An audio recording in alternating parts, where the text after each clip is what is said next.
Life BJP অনেক স্টেটে কিন্তু বেটার করেছে, বেটার লাইফ প্রোভাইড করেছে, তাদের বাস রেকর্ডটা অনেকটাই বেটার দেখতে পাচ্ছি। আমি যখন বাইরে ট্রাভেল করি, যেখানে যেখানে বিজেপি আছে, তাদের রাস্তাঘাট মিউনিসিপ্যালিটি কাজ অনেকটা বেশি কথা বলে, তাদের পুলিশ অনেকটা বেশি কথা বলে।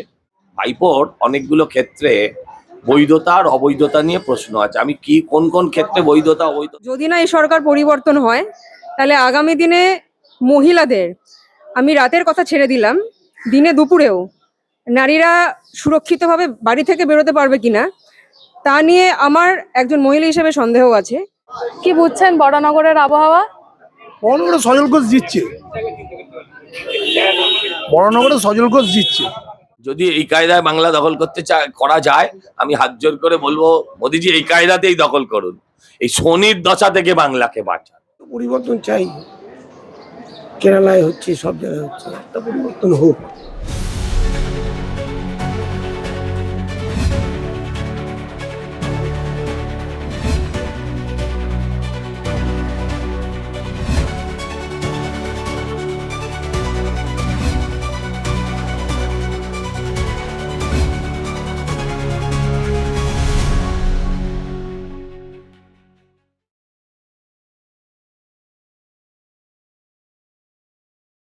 প্রচার কাজ কেমন চলছে? তুমি তো এতক্ষণ আমার সাথে ঘুরলে, তুমিই বুঝতে পারছো মানুষ কি চাইছে। মানুষের সাড়া কেমন? তোমার কেমন মনে হলো? আরে যেটা মনে হলো সেটাই বলবে, হয় সারা, নয় নিঃশব্দ, নয় সশব্দে। আমি বলছি বিজেপি এখান থেকে জিতবে, কত মার্জিনে সেটার আলোচনা চলছে, সেটার জন্য প্রচার চলছে। আজ চলছে এসআইআর মামলার শুনানি। রাজ্যের আইনজীবী কল্যাণ সুপ্রিম কোর্টে বলেন যে চূড়ান্ত ভোটার তালিকা বার হয়ে গেছে, বিবেচনাধীন নামে নিষ্পত্তির কাজও চলছে। এই অবস্থায় বান্ডিল বান্ডিল ফর্ম 6 জমা পড়ছে, কেন এমনটা হবে? বান্ডিল বান্ডিল ফর্ম 6 জমা পড়ছে, ফর্ম 6 জমা পড়ার সময় আছে বলে চলছে, পড়ছে। কারণ মানুষ কি ওরা কি চায় না মানুষগুলোর নাম উঠুক? 6 নম্বর ফর্মটা কিসের জন্য? 6 নম্বর ফর্মটা তো নাম তোলার জন্য। তার মানে ওরা চায় না যে লোকেদের, বৈধ লোকেদের নাম উঠুক। আসল চরিত্র বেরিয়ে পড়েছে সুপ্রিম কোর্টে। ওরা কি চায় যে ফর্ম 6 অ্যাপ্লাই করলে তো নাম তোলার জন্য, ফর্ম 6 নাম কাটার জন্য তো নয়। তাহলে ফর্ম 6 ওদের আপত্তি কোথায়? অপরদিকে দেখা যাচ্ছে অভিষেক ব্যানার্জি বলছে পেটি পেটি ফর্ম 6 স্টোর করে সিও অফিসে রাখা রয়েছে, এদের সঙ্গে কারোর বাংলার কোনো সম্পর্ক নেই, দিনে দুপুরে চুরি ধরা পড়ছে। আমি পেটি লেজা আমি সব বলতে পারবো না, আমি বলতে পারবো না। ও জানলো কি করে ফর্ম 6 পেটি পেটি পড়ে আছে, লরি লরি নয়? কোথেকে জানলো? বলছে এইভাবে এরা মহারাষ্ট্র, হরিয়ানা, এইভাবে দিল্লিতেও ভোট চুরি করেছে, এই কায়দায় বাংলাও দখল করতে চায়। যদি এই কায়দায় বাংলা দখল করতে করা যায়, আমি হাত জোর করে বলবো মোদিজি এই কায়দাতেই দখল করুন, এই শনির দশা থেকে বাংলাকে বাঁচান। এই যে রাহু, কেতু, শনি, এদের হাত থেকে বাংলাটাকে বাঁচান যে কোনো ভাবে। অপরদিকে দেখা যাচ্ছে যে আবার জ্ঞানেশ কুমারকে চিঠি দিলেন মমতা বন্দ্যোপাধ্যায়, যে ভিন রাজ্য থেকে লোকের নাম ঢুকিয়ে এখানে ভোট করানো হবে, এই আশঙ্কায় প্রকাশ করছেন তিনি। ওনার আশঙ্কা এরকম, এর আগে অনেক আশঙ্কা প্রকাশ করেছেন, যে আশঙ্কা আমূলক। এখন আমার সেটা বড় প্রশ্ন নয়, আমার জানার ইচ্ছে চিঠির হেডলাইনে মিস্টার জ্ঞানেশ কুমার লিখলেন না ভ্যানিশ কুমার লিখলেন, সেটা জানতে চাইছি। অভিষেক ব্যানার্জি বলছে বাংলার ডেমোগ্রাফি চেঞ্জ করে দিতে চাইছে নির্বাচন কমিশন। হ্যাঁ, যেটা উনি করেছেন সেটার থেকে আবার আসল যে ডেমোগ্রাফি তাতে ফিরিয়ে আনতে চাইছে। 5 জন ইলেকশন অফিস থেকে চেঞ্জ করে দেওয়া হচ্ছে, 5 জনই বাঙালি। অভিষেক ব্যানার্জি বলছেন যে বাঙালিরা তো মেরুদণ্ড বিক্রি করে না, হয়তো আইন বহির্ভূত কোনো কাজ করেনি, তাই তাদের বদলি করে দেওয়া হয়েছে। তাহলে কোর্টে চলে যাক, আইন বহির্ভূত যদি কাজ না করা সত্ত্বেও বদলি করা হয়, তাহলে কোর্টে চলে যাক। এই যে পুরো এসআইআর প্রক্রিয়াটা পুরোটাকেই অবৈধ বলে চিহ্নিত করছেন তিনি। কে? অভিষেক বন্দ্যোপাধ্যায়। ওর অনেকগুলো ক্ষেত্রে বৈধতা আর অবৈধতা নিয়ে প্রশ্ন আছে। ভাইপোর অনেকগুলো ক্ষেত্রে বৈধতা আর অবৈধতা নিয়ে প্রশ্ন আছে। আমি কি কোন কোন ক্ষেত্রে বৈধতা অবৈধতা নিয়ে প্রশ্ন, সেটা আমি বলছি। তিনি বলছেন পাহেলগামে কি মমতা ব্যানার্জি সিকিউরিটি দেয়, বর্ডার প্রসঙ্গে অমিত শাহকে খোঁচা মারলেন। আসলে এটাই হচ্ছে বিষয়, যে ওরা পাহেলগাঁওতে মানুষ রক্তাক্ত হলে সেটা রাজনৈতিক ইস্যু করতে ওদের ভালো লাগে, কারণ সেই রক্তগুলো হিন্দুর রক্ত ছিল, তো হিন্দুর রক্ত দেখতে পেলে ওদের ভালোই লাগে। দাদা একদম শেষ প্রশ্ন, আমরা আজকে সকাল থেকে যে খবরটাই সব থেকে বেশি উঠে আসছে, আমরা দেখছি সোনা পাপ্পুর বাড়িতে ইডি হানা দিয়েছে। এই এরা নতুন- অনেক পাপ্পু সোনারা সারা রাজ্যে ঘুরে বেড়াচ্ছে। হ্যাঁ, ইডি যেন সবার বাড়িতে যায়। আর এই সোনা পাপ্পুদের আসল মালিক যারা, আসল মালিককে, এই সোনা পাপ্পুদের কি খবর? এর আসল মালিক হচ্ছে কালীঘাটের যে সোনা ভাইপো আছে, সোনা পিসি আছে, তারা, তাদের বাড়িতেও যেন যায়, এটাই আবেদন। এবার কি তাহলে আরো গুরুতর কোনো তথ্য উঠে আসতে চলেছে সামনে? বলতে পারবো না। আবার ফাইল চুরি করতে মমতা ব্যানার্জি গেছে কিনা সেদিকে নজর রাখ। ফাইল চুরি করতে বা সোনা পাপ্পুকে বাঁচাতে আবার মমতা ব্যানার্জি না বাড়ি ঢুকে পড়ে, এটা ভয়। আপনি কি বর্ণনগরেরই বাসিন্দা? হ্যাঁ হ্যাঁ, আমি বরানগরে কতদিন ধরে আছেন এখানে? 1990 থেকে এখানে আছি। আচ্ছা, কি কি সমস্যায় পড়তে হয় আপনাদের? দেখুন, সব থেকে বড় প্রবলেম হচ্ছে এখানে জল জমা হয়। আমি 90-তে এসছি, বাবা মারা এই বাড়িটা বানিয়েছেন 90 থেকে, সেটা দেখছি কি এই গলিতে প্রচুর জল জমে। সেটা এখনো কিন্তু সারানো হয়নি। সেটা এখনো হচ্ছে, খালি রাস্তা উঁচুর পর উঁচু হয়ে যাচ্ছে, বাড়িগুলো নিচে চলে যাচ্ছে। এরপরে যখন বৃষ্টি হবে তো সব জলগুলো রাস্তায় থাকবে না, বাড়িতে উঠে যাবে। এর জন্য কি কোনো অভিযোগ জানিয়েছেন? ডেফিনেটলি জানানো হয়েছে, লোকাল পার্টিকে জানানো হয়েছে। মাঝে মাঝে এসে রাস্তা তো বানিয়ে যায়, কিন্তু এই যে জল জমার প্রবলেমটা সেটা এখনো সলভ হচ্ছে না। বিধায়িকা সায়ন্তিকা ব্যানার্জি তো এই এলাকাটাকে গামলার সাথে তুলনা করছেন, জল তো জমবেই তাহলে। হ্যাঁ, উনি তো নিজেই বলেছেন, আমিও সোশ্যাল মিডিয়াতে দেখেছি। উনি বলেছেন কি এই প্রবলেমটা এত তাড়াতাড়ি সলভ হবে না, বাট আমি আশা করি কি যদি কোনো প্রবলেমকে যদি ভালো করে দেখা যায়, তার জন্য যদি ঠিক করে সব স্টেপ নেওয়া হয় তো ডেফিনেটলি সেটা ঠিক করা যাবে। তো আপনার সেটা কি- উনি বললেন কি ওই 1947 থেকে পাইপলাইন আছে, সেই পাইপলাইনটা এত বছরে চেঞ্জ হয়নি কেন? ইভেন কারেন্ট গভর্নমেন্টও তো লাস্ট 15 ইয়ার্স এখানে আছে না, তার আগে সিপিএম ছিল। তো এখন ওই 1947-এর আগের কথা বলে তো কোনো লাভ নেই। 80 বছর হতে চললো। হ্যাঁ, সেটাও ঠিক। মেন প্রবলেম বরানগরে ওই জল জমা। তো আপনার কি মনে হয় এত বছর ধরে বাম, তারপরে তৃণমূল কোনো কাজ করলো না, এবারে তাহলে তারা ভোটে জিতে করতে পারে? কাজ খুবই কম হয়েছে, অনেক স্পেস ছিল কাজ করার, সেই কাজগুলো হতে পারত। এই রাস্তার উপরে একটা বড় প্রবলেম আছে কি এই রাস্তাতে কোনো লাইট নেই। মানে আমি ছোটবেলা থেকে খেলাধুলা করছি, যখন এখানে এসেছিলাম 7-8 বছর বয়স ছিল, এখন 39 30 বছর হয়ে গেল, কিন্তু এখানে কোনো লাইট নেই। এখন দেখছি ইলেকশনের আগে কিছু লাইট লাগানো হয়েছে। রাস্তাগুলো সেই রকমই অবস্থা, একটা গাড়ি ঢোকার পরে পুরো জাম লেগে যায়। ডেভেলপমেন্ট বলছে উপর উপর হচ্ছে কাজ, কিন্তু অ্যাকচুয়ালি ভেতর থেকে কোনো কাজই হচ্ছে না। আমি তো খুবই মানে এই লাইট নিয়ে অনেকবারই বলেছি, কিন্তু এই গলিতে মানে রাতে আসলে আপনি জানতে পারবেন কোনো লাইট নেই, সব অন্ধকারে চলে। তাহলে কি একমাত্র ভরসাযোগ্য বিকল্প হিসেবে আপনার ভারতীয় জনতা পার্টিকে বেছে নিচ্ছেন? এখন তো মনে হচ্ছে এরা বিজেপি একটু প্রমিসিং দেখতে পাচ্ছি, সেন্ট্রালেও ভালো কাজ করছে। দেখা যাক, বলা যায় না, পলিটিক্স, হয়তো যাকে ভালো ভাবছে সেও ভালো নেই, এটাও। তো যদি বিজেপি ক্ষমতায় আসে, কি কি আশা করছেন তাদের থেকে? বেটার লাইফ, বিজেপি অনেক স্টেটে কিন্তু বেটার করেছে, বেটার লাইফ প্রোভাইড করেছে, তাদের পাস রেকর্ডটা অনেকটাই বেটার দেখতে পাচ্ছি। আমি যখন বাইরে ট্রাভেল করি, যেখানে যেখানে বিজেপি আছে, তাদের রাস্তাঘাট, মিউনিসিপ্যালিটি কাজ অনেকটা বেশি কথা বলে, তাদের পুলিশ অনেকটা বেশি কথা বলে। আর ইভেন বাইরে থেকে অনেক মানুষই আছে যারা মানে বেঙ্গলকে খুব ভালো চোখে দেখে না বিকজ অফ দি পলিটিক্স। তারা বিহার থেকে, ইউপি থেকে বা অন্য স্টেট থেকে এসে বলছে যে এখনো কলকাতার এই অবস্থা, যেটা আগামী হয়তো 20 বছর আগে অন্য স্টেটে ছিল। আমরা পিছিয়ে আছি, আমাদেরকে এগিয়ে নিয়ে যেতে হবে, সেই আশাতেই এই ইলেকশন আছে। দেখা যাচ্ছে। Thank you so much. কি চাইছেন এবারে, পরিবর্তন আসুক? নিশ্চয়ই পরিবর্তনের দরকার আছে। দেখুন, আমার পরিবর্তন বলতে আমরা শুধু অভয়ার বিচারটা চাই। আমার বাড়িরও মেয়ে আছে, ঠিক আছে, অভয়ার বিচার চাই। আমি কোনো পার্টি পলিটিক্স জানি না, করি না, ঠিক আছে, আমরা করি না, জানি না। আমি শুধু একটাই বিচার চাই, অভয়ার বিচার চাই।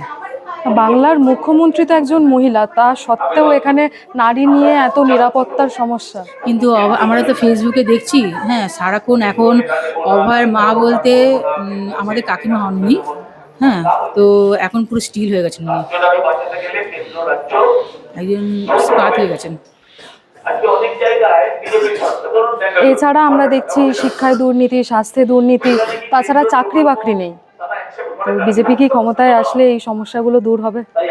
আমি তো একটাই কথা শুধু ম্যাডাম বলছি যে আমি পার্টি পলিটিক্স সত্যি বলছি করি না, যেটুকু করি এই ভালোবাসা একটা অভয়ের মুখ দেখেই বলছি আমি এই কথাগুলো, নাহলে আমি বলতাম না।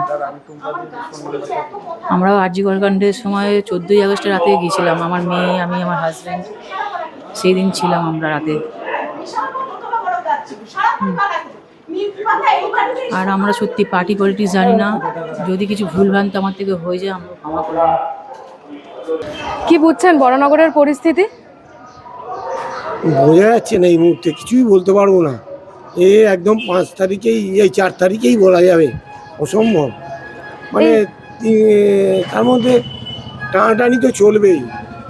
আমরা চাই যে সুষ্ঠুভাবে ভোটটা হোক, সুষ্ঠুভাবে ভোট, আর কিচ্ছু চাই না। আচ্ছা, এতদিন তো এখানকার বিধায়িকা ছিলেন যে সায়ন্তিকা ব্যানার্জি, আর এই যে নর্দমার এইরকম একটা অবস্থা, কোনো অভিযোগ জানিয়েছিলেন? অনেক কিছু বলেছি, কিছুই হয়নি। যাই হোক, আমরা আশা করব নতুন যে আসবে। নতুন যে আসবে মানে পরিবর্তন আশা করছেন তাহলে এবার? পরিবর্তন আমি তো বলতে পারি না, এটা জনগণ বলবে। আপনিও তো জনগণের মধ্যেই পড়ছেন, করি আপনি কি চাইছেন? না, এটা একদমই ব্যক্তিগতভাবে বলছি যে অনেক দেখছি, এখন দেখলাম। পরিবর্তনটা কি দরকার এবার? যেই করুক, একটা তো পরিবর্তন চাই। কেরালায় হচ্ছে, সব জায়গায় হচ্ছে, একটা পরিবর্তন হোক। ঠিক আছে, কি বলছেন, পরিবর্তন দরকার? 100%।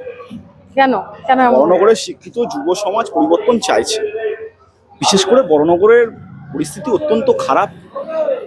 এখানে জল কিনতে খেতে হয়, জল জমার সমস্যা।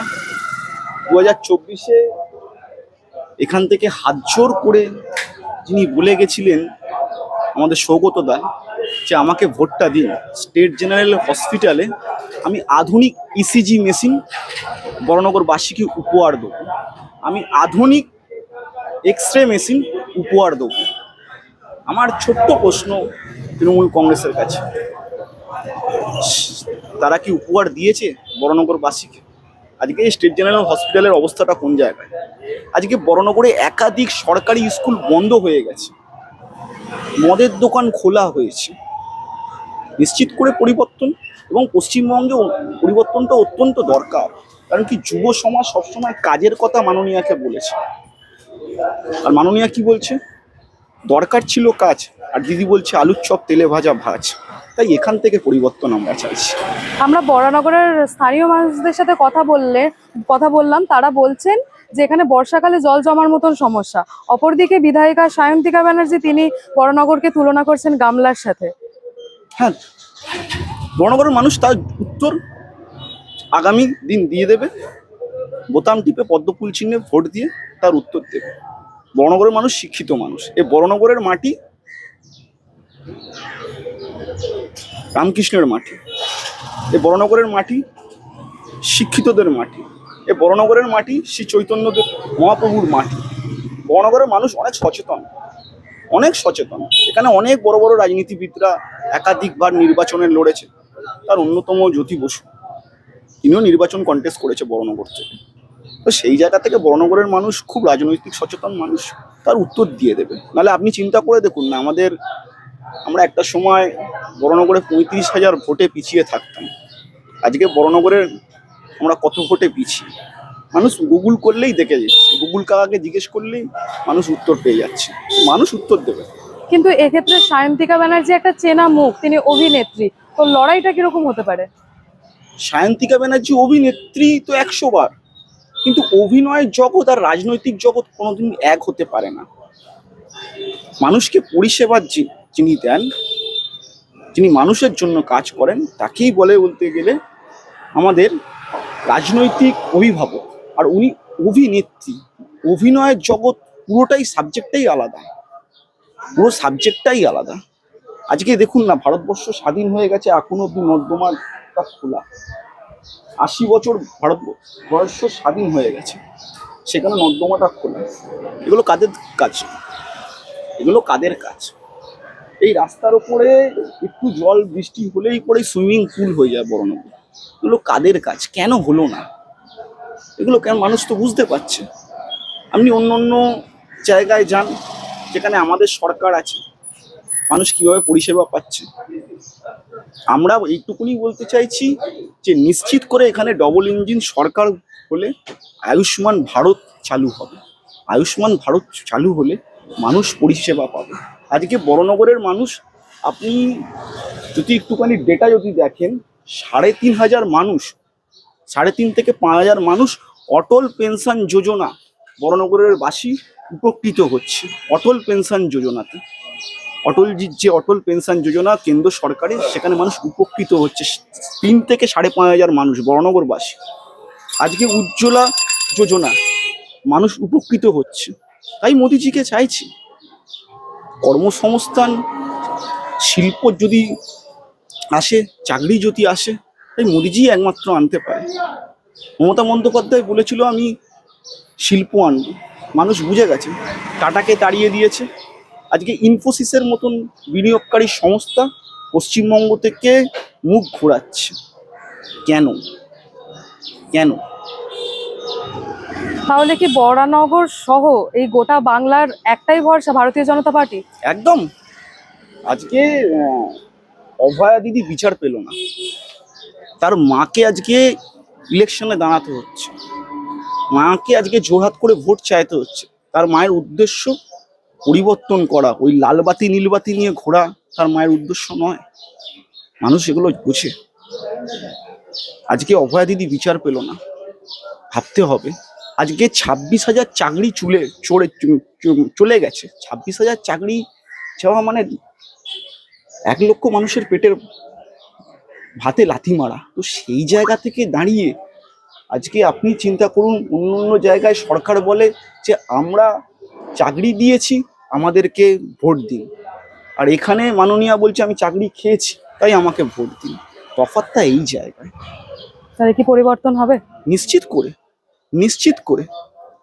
26-এর নির্বাচন তৃণমূলের বিসর্জন, আর বড়নগরের রায় তৃণমূলের বিদায়। অসংখ্য ধন্যবাদ। কি বুঝছে বরানগরের মানুষ, পরিবর্তন দরকার? দেখুন, পরিবর্তন তো দরকার, কারণ বরানগরের যে অবস্থা, এতে বরানগরের মানুষ এখন চায় সরাসরি পরিবর্তন। এমনকি এখানকার যে ভাইস চেয়ারম্যান, তিনিও চাইছে পরিবর্তন। তিনি নিজে মুখে বলেছে 28,000 ভোটে সায়ন্তিকাকে হারাবে। এই যে বরানগরের চারিদিকে আমরা দেখছি নালা নর্দমা ওপেন, সেখানে মশার উপদ্রব বা রাস্তাঘাট এরকম খারাপ। তো যদি এখানকার মনোনীত প্রার্থী সজল ঘোষ জয়যুক্ত হন, তাহলে কি কি আশা করছেন তার থেকে? দেখুন, সবার প্রথমে ঘর ঘর কল, এটা নরেন্দ্র মোদী সব জায়গায় করে রেখেছে, এটা আমাদের সবার প্রথম। তারপরে এলাকায় জল জমা, এটা আমাদের এখন সায়ন্তিকা দেবী বলেছেন আমরা গামলায় বাস করি, বরানগরের মানুষ। আমরা গামলা থেকে যাতে গামলাটাকে বরানগরের পুরনো যেই বরানগর, সেই বরানগরে পরিণত করতে পারি, ফিরিয়ে আনতে পারি, জল জমাটা যাতে বন্ধ করতে পারি। কি বুঝছেন বরানগরের আবহাওয়া? বরানগরে সজল ঘোষ জিতছে, বরানগরে সজল ঘোষ জিতছে। এতদিন এখানে বিধায়ক যিনি ছিলেন, তিনি কি কি কাজ করলেন এখানে? এতদিন কিছু কাজ করেননি, এখন লোক দেখানোর জন্য কিছু রাস্তাঘাটের কাজ শুরু করেছে, যাতে ভোটের সময় লোকে দেখতে পায়। কিন্তু বাকি উনি তো প্রায় 2 বছর সময় পেয়েছেন, সেইভাবে উনি কোনো কাজ করেননি। আচ্ছা, এখানকার এলাকাবাসীর সঙ্গে কথা হলো, তারা বলতে চাইছেন যে যতদিন সায়ন্তিকা ব্যানার্জি বিধায়িকা ছিলেন, তাকে নাকি চোখেই দেখেনি কখনো। দেখুন, আমি সায়ন্তিকা ব্যানার্জি, উনি তো অভিনেত্রী, ওনারা এমনি নর্মালি লোকচক্ষুর আড়ালে থাকতে ভালোবাসেন, নিজের গ্ল্যামারটা ধরে রাখার জন্য। দেখবেন, আমি দেখেছি যে যখনই সায়ন্তিকা ব্যানার্জি গিয়েছেন, আমি কোনোদিন কোনো বিধায়ক বা বিধায়িকাকে দেখিনি উনি সবসময় কালো কাঁচ তুলে যান। তাই মানুষ দেখতে পায়নি, ন্যাচারালি মানুষ দেখতে পায়নি। এবারে কি তাহলে বরানগরের মানুষ পরিবর্তন চাইছে? পরিবর্তন তো হয়েই গেছে, সজল ঘোষ জিতে গেছে, পরিবর্তন হয়ে গেছে। মানুষ শুধু মানে ভোটের লাইনে দাঁড়াবে আর পদ্মচিহ্নে ছাপ দেবে। Thank you. নারী হিসেবে কতটা সুরক্ষিত বোধ করেন এখানে?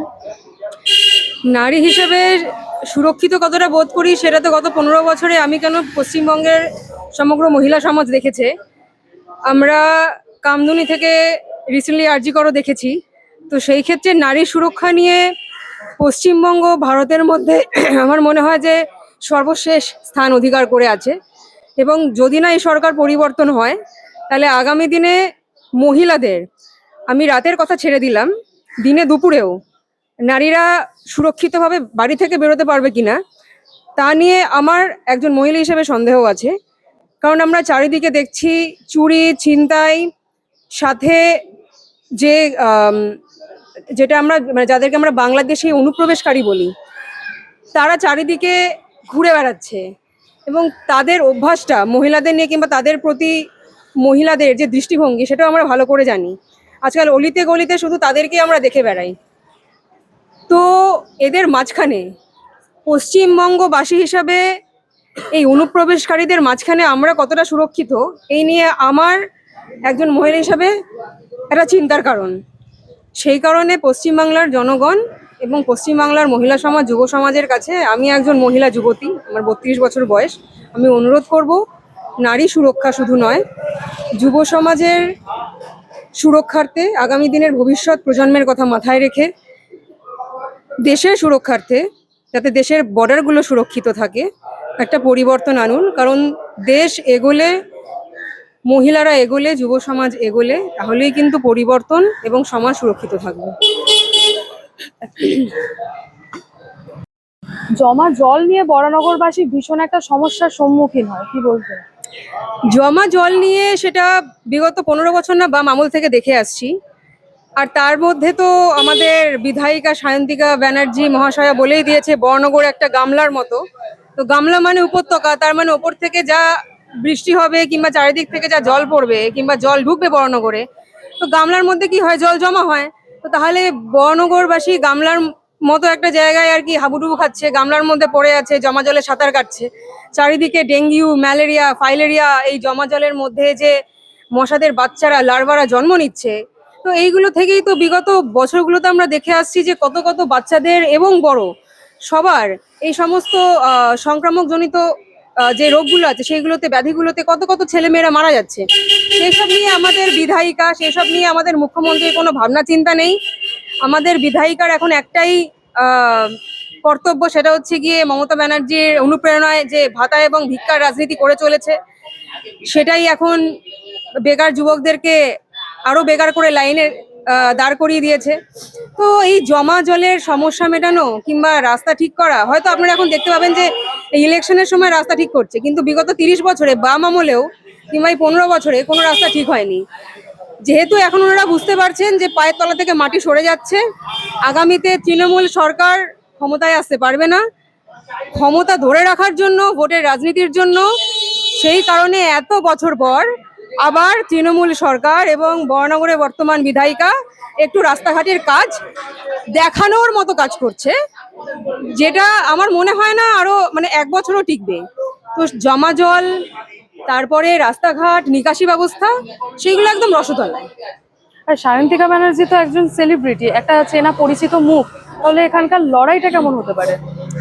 চেনা পরিচিত মুখ বলতে উনি সেলিব্রিটি একজন নায়িকা হিসেবে, সমাজসেবী হিসেবে নয়। উনি রাজনীতিতে আসার আগে উনি একজন নায়িকা ছিলেন। কত সফল নায়িকা ছিলেন সেই বিষয়ে বলার আমার কোনো এখতিয়ার নেই। একজন সাধারণ মানুষ হিসাবে, একজন ভারতবাসী, একজন বাংলা নাগরিক হিসাবে বলতে পারি যে রাজনীতি মানে রাষ্ট্রনীতি, রাষ্ট্রনীতি মানে রাষ্ট্র নির্মাণের নীতি।